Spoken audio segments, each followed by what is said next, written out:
السلام علیکم ویورز، کیسے ہیں آپ لوگ؟ امید کرتی ہوں کہ بالکل ٹھیک ٹھاک ہوں گے۔ آج کی اس ویڈیو میں ایک افسوسناک آپ لوگوں سے خبر شیئر کرنے آئی ہوں، تو سنیں۔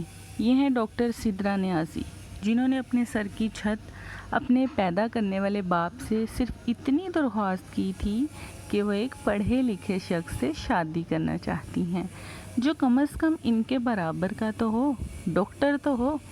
بے غیرت باپ کو یہ کیسے گوارا ہو سکتا تھا کہ ایک لڑکی اس کے آگے زبان چلائے، اس کے حکم کو ماننے سے انکار کرے۔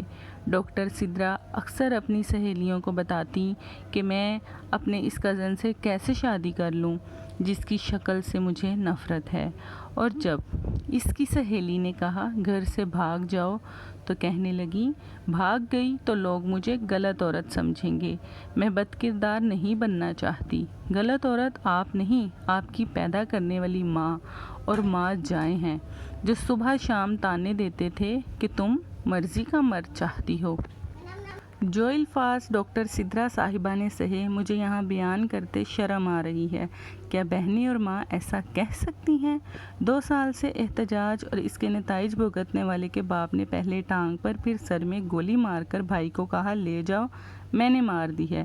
پہلے DHQ میاں والی اور اب DHQ راولپنڈی میں یہ زندہ لاش منتظر ہے کہ مرنے سے پہلے انصاف ہو جائے۔ ڈاکٹر صاحبہ کی دونوں آنکھیں ضائع ہو چکی ہیں اور برین بھی بری طرح زخمی ہے، بچنے کی امید نہ ہونے کے برابر ہے۔ عبدالصمد نامی قاتل فرار ہے، اس کو پکڑوانے میں مدد کریں۔ کہ ایک بیٹی کا قرض ہے قوم پر۔ کیا ریاست ابھی بھی خاموش تماشائی بنی رہے گی؟ شاید کہ ڈاکٹر صاحبہ کی سانسیں اسی لیے چل رہی ہوں کہ انصاف ہو جائے، مگر کاش۔ کیا بیٹیوں کے ساتھ ہمیشہ اسی طرح سے زیادتی ہوتی رہے گی؟